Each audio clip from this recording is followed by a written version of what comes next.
All right. I guess for several months now, the city has um, asked a independent contractor named Kimley-Horn to investigate and make recommendations as to how to achieve the goals of both increasing ridership, increasing reliability, and also decreasing emissions for their bus fleet. The CAT bus fleet right now is about 40 buses, and apparently some of them are having maintenance problems. There is a related problem which came up and was being addressed at the city council as well, related to bus drivers. And apparently there are negotiations going on about uh, compensation, retirement benefits, and so forth. That there's a problem. Part of the problem with reliability is related to the fact that there simply aren't enough drivers. But the Kimley-Horn report specifically was concentrating on making recommendations for bus purchases. And I'm just going to go ahead and give as much background as possible because I know some people have been involved in this for years and other people are just finding out about it. But the city of Charlottesville board a couple of years ago um, came up with a set of environmental goals, which, as is on the slide here, were to achieve a 45% greenhouse gas reduction by 2030 and trying to reach net zero by 2050. Since a substantial amount of the carbon emissions being put out by the city of Charlottesville comes from their transportation fleet, it's really not going to be possible to meet either one of these goals unless something is done about reducing the carbon emissions from the buses, which right now are primarily diesel. Apparently, there are also 10 hybrid vehicles, but they've been having trouble with those. The standard length, operating length for a bus is approximately 12 to 14 years, we've been told. 14.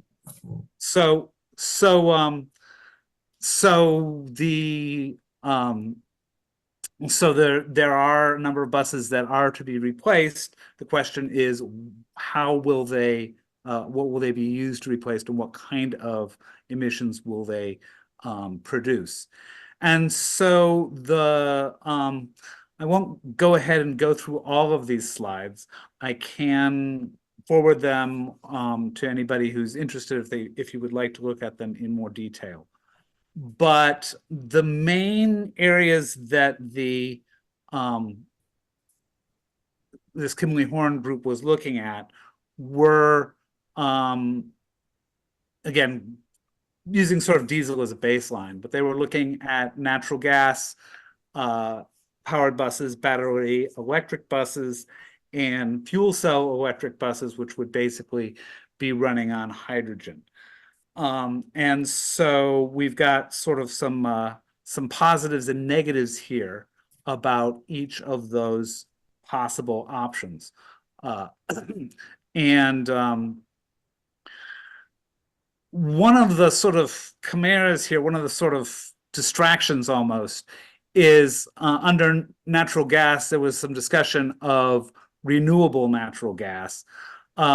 This graph here that I'm showing, the light blue line here at the bottom shows that if we could get renewable natural gas, it would be great. It would take carbon out of the atmosphere. But really, from all of the research that both Marcia and others who have been doing research on this and Kimley-Horn, is that it's simply not something that's going to be available. And other kinds of natural gas are simply very bad from a carbon standpoint, not just in terms of carbon, but also because of methane, which is a very potent greenhouse gas. And so one of the things that we were concerned about with this recommendation was, and Also, we've been working with C3 on this as well.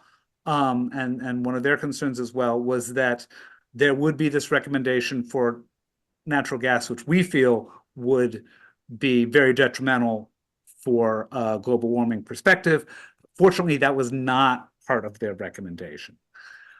These other options then were battery electric, which would be essentially buses that would need to be connected periodically to the grid.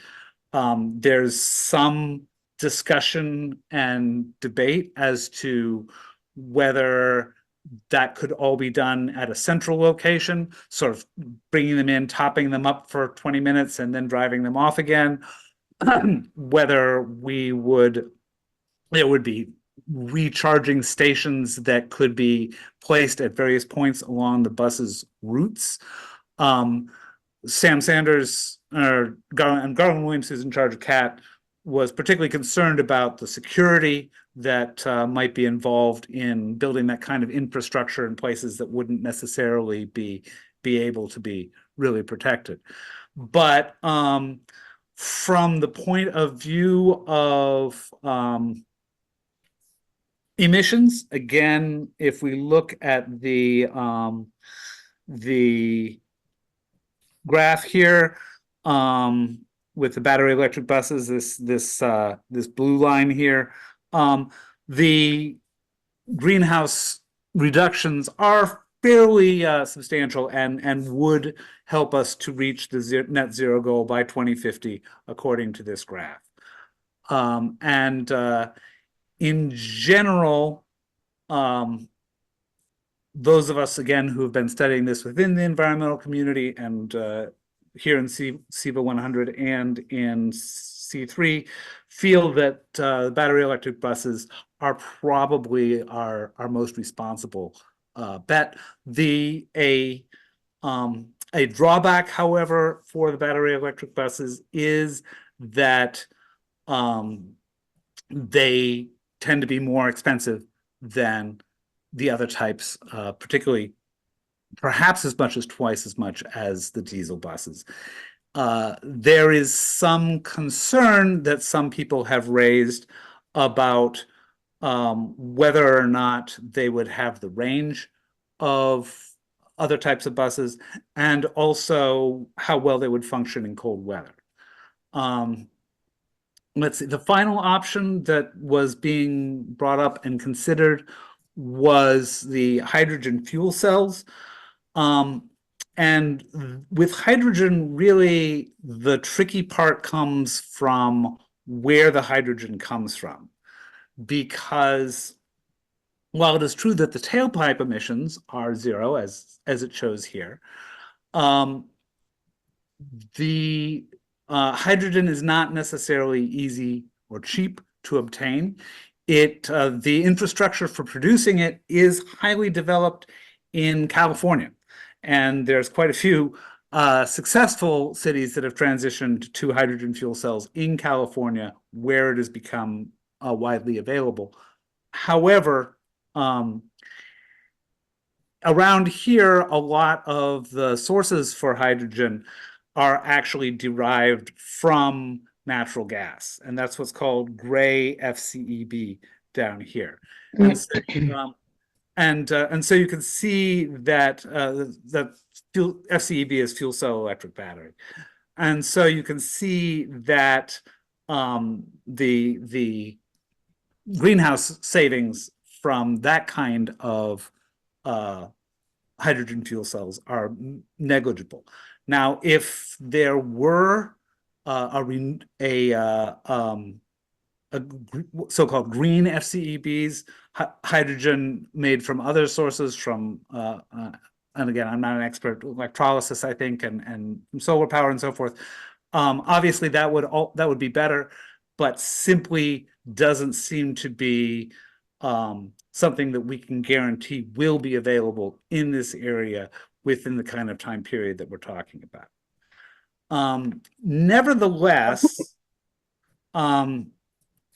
the Kimley-Horn recommendation was, and I'll just go ahead here to the graph, just because that's more accessible. What Kimley-Horn recommended to the city council was a pilot program that addressed both battery electric buses and the hydrogen buses, and trying to launch both of those pilot programs within a fairly short amount of time. You can see here on this graph, the black lines are continuing to purchase diesel. And Garland Williams, the CAT manager, seems to feel that the best way to enhance and get people to use the buses is to make them more reliable, more showing up in a more timely fashion, and that the only way to do that is to buy, as you can see here from the black lines, quite a few, perhaps, it looks like even Double. more diesel buses over the next 15 years or so, while these other pilot programs are going on. Those of us who watched the presentation that was being made by Kimley-Horn yesterday, and got to see Garland Williams, the impression that he gave was that he seems to be someone who is very, very cautious, and he's barely creeping out these buses because, what if something goes wrong? What if they're not reliable? What if they all break down? We've got to have a backup. We've got to have as many different kinds of buses as possible in case one of them doesn't work. So that seemed to be where he was coming from. At least that's the impression that I got watching his presentation. So he wants to get 2 battery electric buses added to the fleet as expansion vehicles in 2025. And then maybe a couple, and then the fuel cell buses in 2028. And again, just a very, very slow rollout. And then maybe sometime down the road, it looks like 2035, 2036, maybe that's when we'll really start getting some kind of more, greener and less carbon intensive buses. So this report came out just last week on January 13th. We didn't have a lot of time to look it over. And then, of course, the city council meeting got postponed. But our feeling within the bus electrification subcommittee was that this was overly cautious, that we would like to put pressure on city council to adopt a more aggressive, a more hopeful pilot program, simply to work out the kinks of the, whatever the specific issues are related to Charlottesville, but that we could do that with 10 buses. We don't just need 2. And that we should really try to upgrade the fleet to green technology as quickly as possible. Bill and others have pointed out that this is particularly battery electric buses are a mature technology. Many other cities have adopted them. The problems seem to be fairly minimal. More northern cities than we are seem to be able to cause these buses to function well. We also, in our discussions, feel that the double pilot seems unnecessary and perhaps also unnecessarily expensive. Why invest in a huge amount of infrastructure for hydrogen and then you're only going to have 3 buses that use it if you decide that the other one works better? And so our focus has really been to try to emphasize battery electric buses as much as possible, particularly because while the expense might be greater for battery electric buses, right now there are funds available from grants from the Inflation Reduction Act that President Biden passed, which might be accessible now, but which may not be accessible next year, depending on what kind of administration we end up with. And so at the public comments meeting last night, 4 people spoke up about making this recommendation for a more aggressive purchasing of battery electric vehicles. My wife, Lisa, James spoke up, and Bob McAdams and Caetano from C3. And so several of us have also written to various council members. And so they know that overall, we do feel like the Kimley-Horn recommendation is not one that should be followed blindly. Also from the meeting last night, the impression that we generally got was that Michael Payne and Brian were skeptical of the hydrogen buses. Juan Diego and former Mayor Snook seemed to be a little bit more willing to consider more diesel buses. And Bruce, can I interject there? yeah, sure, Peter. Little is being generous. Well, There was a very I thought disturbing comment, but I won't get into it. yeah. By one of them. So and then the newest council member, Adrian, is that her name? Natalie didn't say anything one way or the other, although she has, I believe Marcia has spoken to her via email about her opinions. So one final thing, and then I'll open up for questions, but at the end, the city council members asked Sam Sanders, when are we going to consider this? And he seems to feel that Sam Sanders wants this decision to be made in February because he needs to come up with a budget by March. And obviously, whatever decision is made will heavily influence whatever that budget will be. And so, again, we've been working on this issue for, seems like 6 months now, at least. It's likely that a decision will be made at one of the next 2 council meetings in February. And so anybody who's interested in speaking to the issue, that would be a good time. So any questions that people here? Diane, yes, go ahead. Hi, thank you for that update, Bruce, with all of the information and data. I guess my question is,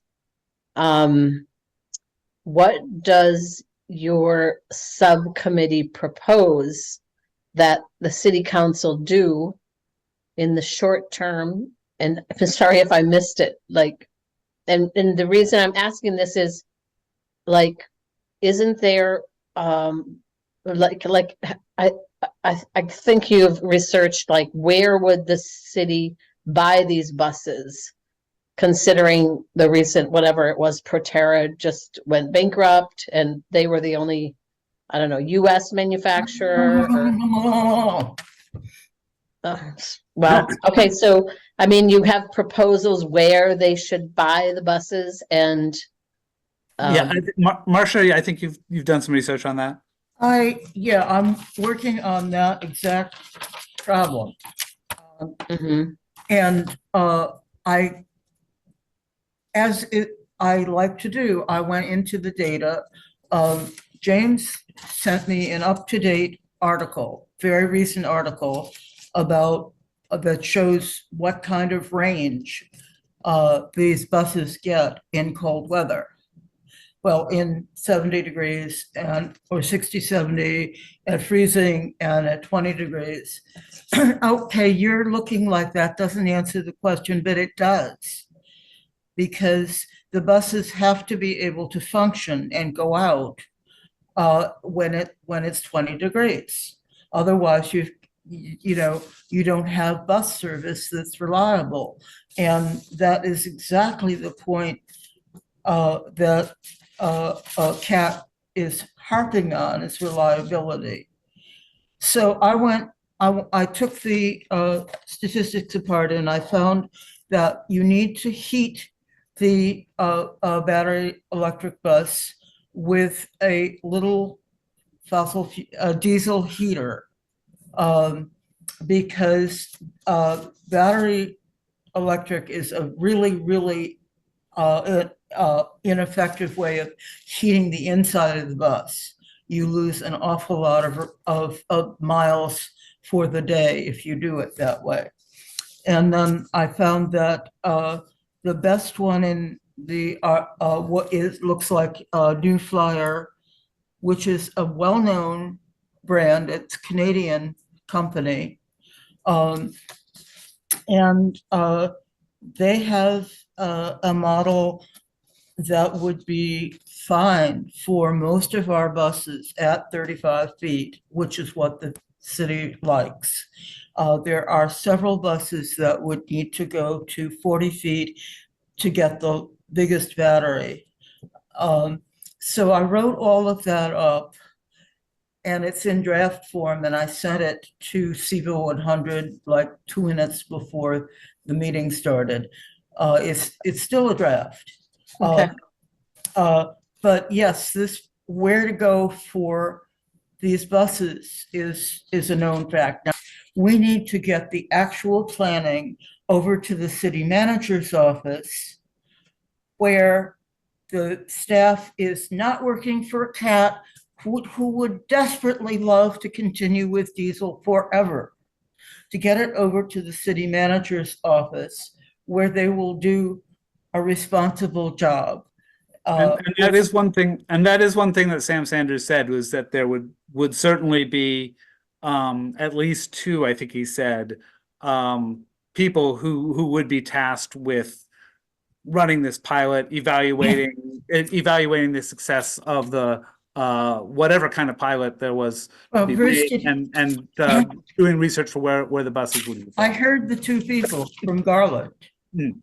I did not hear that they were going to be in the city manager's office, and they really need to be. The way that doesn't cast any stones at this horrible consultant, the way to be polite is to say, well, other departments are going to convert later, so put it where it can be a general resource in the city manager's office, like a lot of things are. But that's terribly important for us to reach out with. So I have finished. Okay, Bill, what were you going to say? Yeah, we should let Bill has to leave early, so I think it'd be nice to get Oh. Bill's comment. Yeah, no, I just wanted to address reinforce the comment about the consultants. The consultants, aside from areas where we found that they put in inaccurate information, they were the lead consultant in Richmond, not just in the design, but in the implementation of a transit system that was first envisioned almost 20 years ago. And they were looking then at over the years it has been implemented.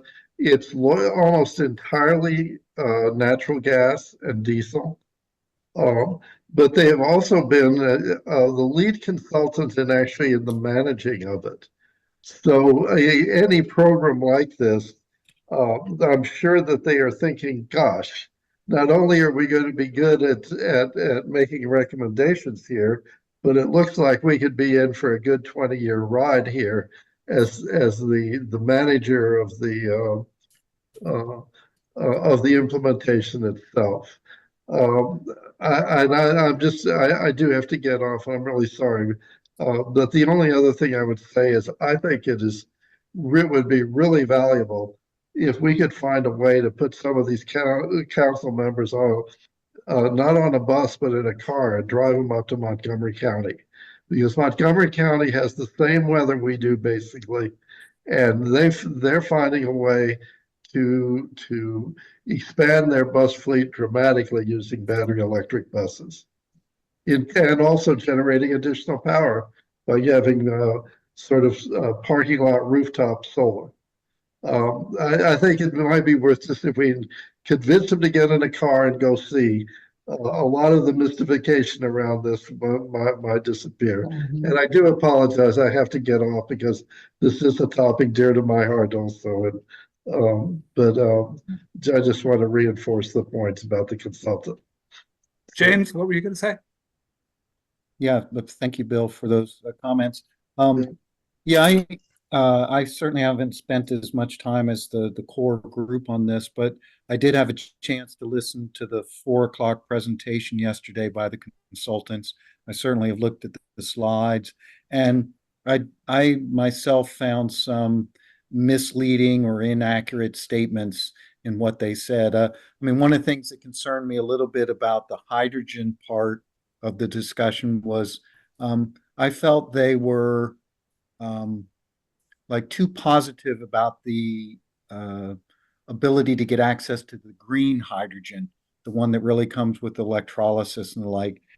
You know, there's been a fair bit of press about these hydrogen hubs, which the Biden administration has funded. But the closest of those to us would be in the West Virginia, Maryland, Pennsylvania region, and that's Marcellus shale gas. And it's proposed perhaps with carbon capture. So that's never going to be green hydrogen out of that location.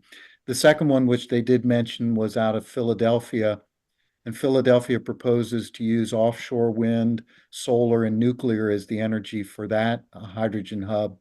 The offshore wind has been canceled because of cost issues. I personally don't have any problems with nuclear being in the mix, but it's important to know that the existing nuclear power plants up there around Philadelphia are old, and therefore the electricity from them is going to be expensive. So when you start to think about pricing of the hydrogen that might come from that hub, it's not clear to me that it would, without great continued government subsidies, would be useful. And I was listening to a podcast this morning, and I need to go and confirm this, but the speaker in the podcast said, understand that 4 out of the 7 hydrogen hubs that have been proposed and funded are based on fossil fuels. And so it's not just the one up in the West Virginia panhandle, but Joe Manchin from West Virginia, the senator, was an instrumental player in helping to get that going.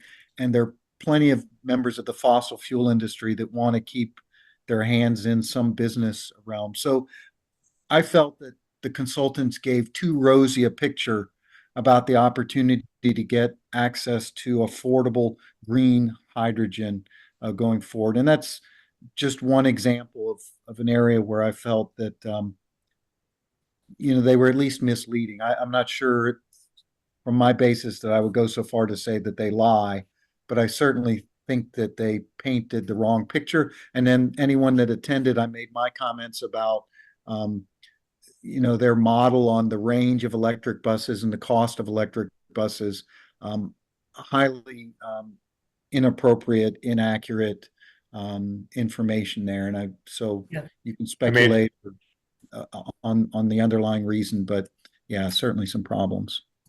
I thought one of the strongest points you made was about the fact that the report didn't allot any improvement to battery efficiency or pricing in the next 10 years. Yeah. Or take grants into account. Yeah. Just for anyone who wasn't there, I mean, in the slides, which Bruce, it's fine, didn't go into these slides, but they point to a model of Arlington that Kimley-Horn has developed. And if you dig into that model, they say, as the basis for this model on bus range, electric bus range, we assume no improvement in battery capacity, capability. And yet the historical data is that for 25 years, consistently for 25 years, lithium-ion battery technology has improved by 7% per year.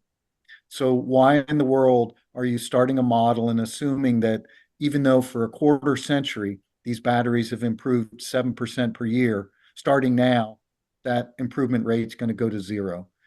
That's just an example of just inexplicably bad work on their part. So Bruce, Lisa has her hand up. I don't know if you or I are moderating this, but one of us should probably. Sorry, give her yeah, a I didn't hand. see. Yeah, Lisa, what were you gonna say? Hey, I have to leave right at 8 o'clock because believe it or not, I have another meeting.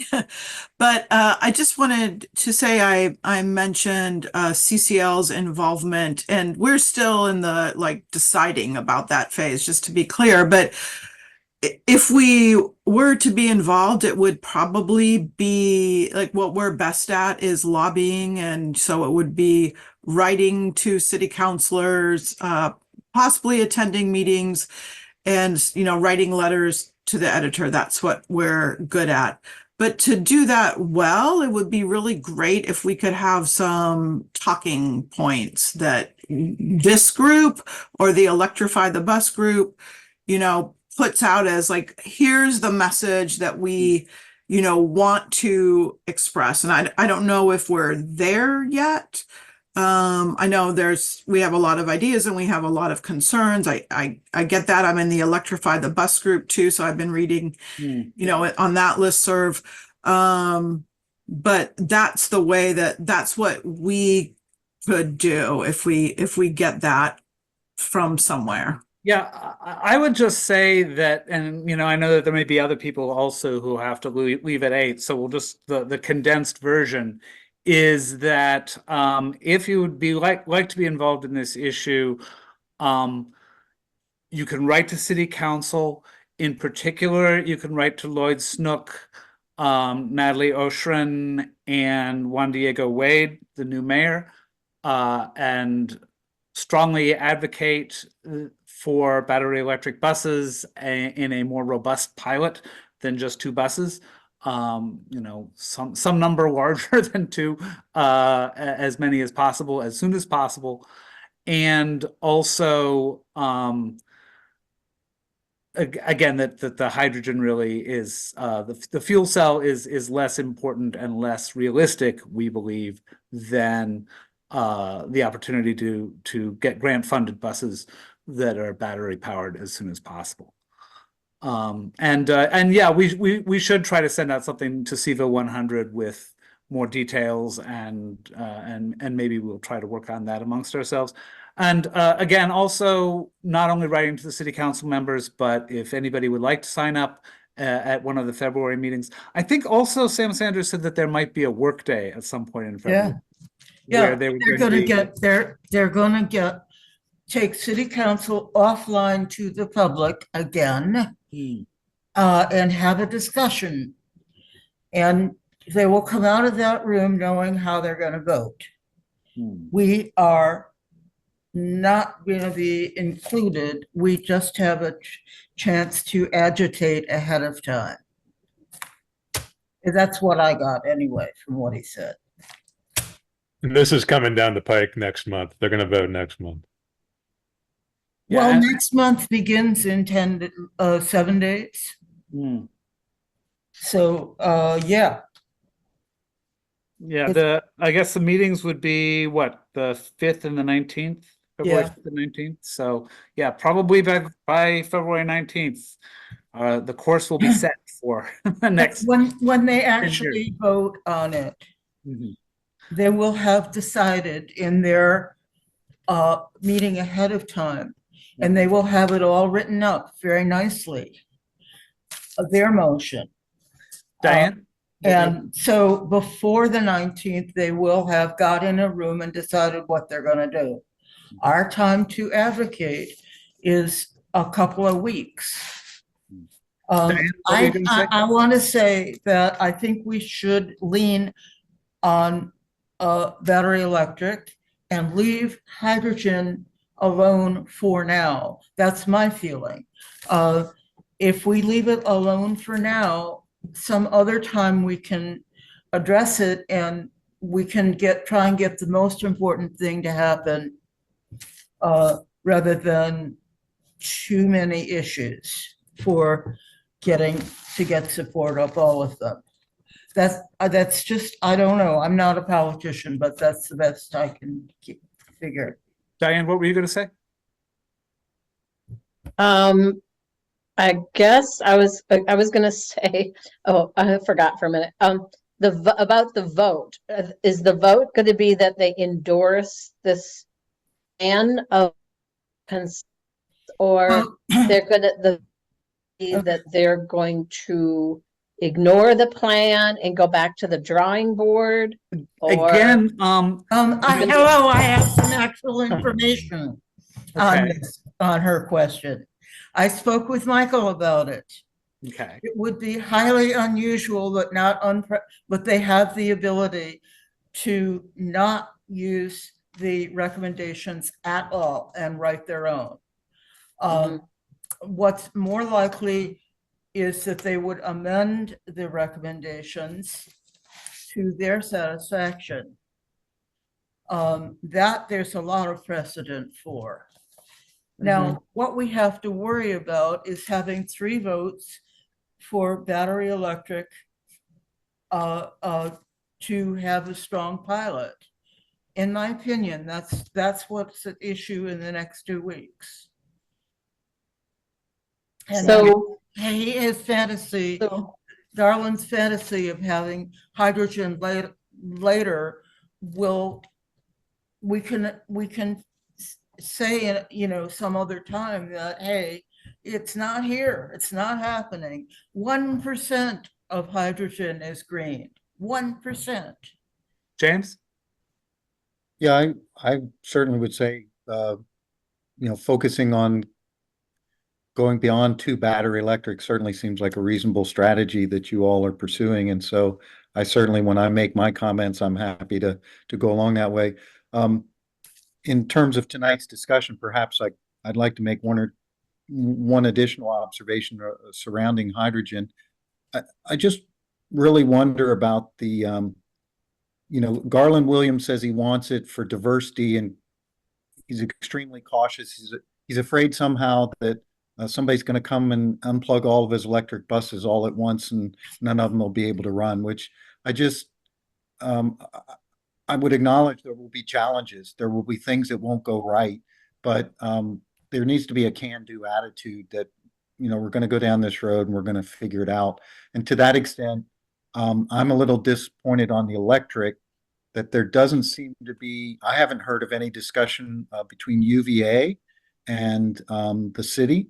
I mean, UVA has rightly or wrongly jumped in the deep end. I know they have now installed their battery chargers for their buses over there, behind the Barracks Road Shopping Center. With Proterra, I'm not sure what the very latest, Dana, I don't know if you know anything more than what Kendall told us 6 or 8 weeks ago. I know he was hopeful here in the first couple of months of this year to actually see electric buses. But my point is, I think the city should be looking to UVA as a battery electric partner, sharing intellectual resources and know-how to get through what will certainly be a difficult transition. On hydrogen, the thing that bothers me is you're going to ask your staff to learn 2 different technologies that you have to maintain. You're going to have to spend the money for 2 different infrastructures. I lean Democratic, but at what point are you going to stop spending money? To buy 2 different types of infrastructure, to train and potentially hire staffing for 2 different technologies. He's worried about putting all his eggs in one basket, but battery electric buses are hardly some Las Vegas gamblers' next move. I mean, every indication is that this is the future of city transit. And if you look at China has adopted and installed, as I understand it, tens of thousands of battery electric buses. This technology is going to work. It's going to be there. So let me stop there in terms of that soapbox. But he's concerned, he wants diversity. I see expense and headaches from trying to master two different cutting edge technologies in the next number of years. And piggybacking on your comment about going up to Montgomery County is also doing a green hydrogen infrastructure installation, right? So they could, the counselors could see, all that's involved in that. Yeah, And good point. to your point, probably see the expense.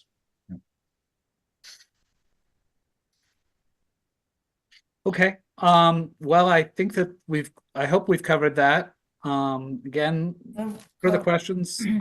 Yep. Raise hand. Marcia, yeah?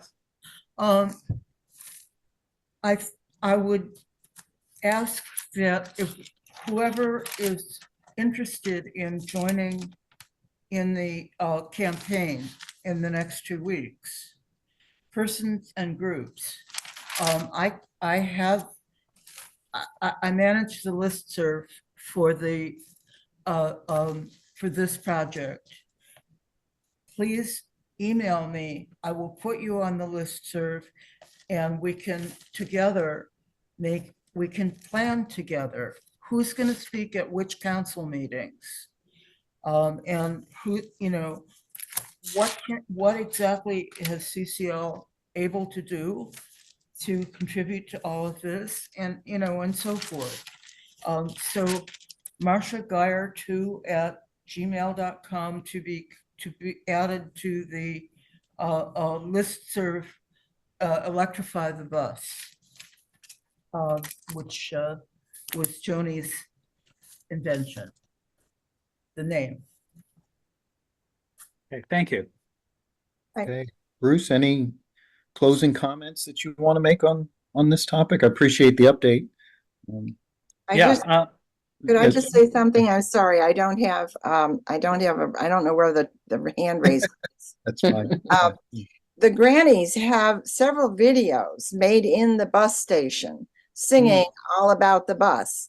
And if you want to use them, we will happily make them available. They're on YouTube now. So they make a lively statement, it's all about the bus. And it might might add something to whether your blogs, your websites, whatever you're doing. Sure, and if the grannies would like to come to one of the February meetings, I know you've come before, and I think that you always make a big hit with the counselors. So The issue, we can sing, certainly we can sing, but y'all are we not going to have any input at all yet again? Is that what, now it's beyond us, the public? I tried to emphasize that point last night in my closing comments. I said, look, you've heard from high school students, college students, young, middle-aged, older voters, members of our community. You've had a petition with hundreds of votes. I said, listen to the people on this. Yes. Whether they do or not is something different, but I certainly tried to articulate that point.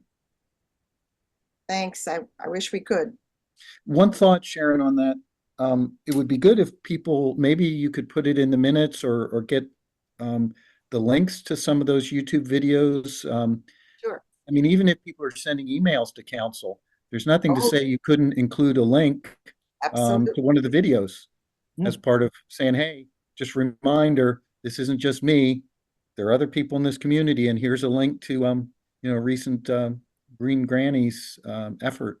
Okay, I will do that. Well, Sharon, to your point, I think the process is closing in sooner than expected, with less public input other than at one and maybe two council meetings. I mean, if they're going to vote on it on the 19th, it's too late. They've already got their draft. So the 15th, sorry. So yeah, we need to now come out with guns blazing. I've got the data if anybody cares. I think counselors will care as to exactly how they should go. Which buses, which vendor, what bus What model of bus? What do you need to do?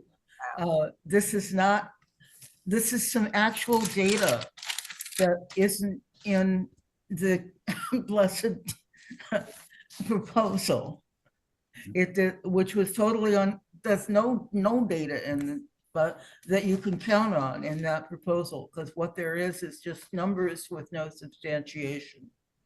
And I do think that it's quite likely that city council is not, they're not going to be all joining hands and singing Kumbaya with this. I think that I think that there are definitely sides developing, and if they do have that closed door meeting, it might be somewhat heated. So and hopefully the ones that are on our side will be able to say, and you've probably all been hearing from some of your constituents who are very passionate about this issue. And I think that, they would be hard pressed to say that they hadn't. I'd say there's one swing vote. Natalie. Yeah, quite possibly. Tom? I just want to quickly offer a comment. Something listening to the talk of the closed door session. Virginia law allows some closed door sessions for specified reasons in the code. And the reasons include personnel matters, or where there's a negotiating position in something like a purchase to be made. But normally, public meetings have to be conducted in public with sunshine. And so it doesn't really affect your strategy, I don't think. But I'm just kind of curious, at least idly, as to what their justification is to go back in a no longer smoke-filled room, but in a closed-door meeting out of the eye of the public. It's really kind of odd and kind of worrisome by itself. Tom, I may have misunderstood. I didn't understand that it would be a closed-door session. I understood it would be a work session. And the distinction of a work session is you can view it as a public. Oh. There is no opportunity for public comment. Oh, You can okay. But that's my understanding, which may be right or wrong. I think Michael had something, and I don't have it immediately available, but Michael had some comment pertaining to that.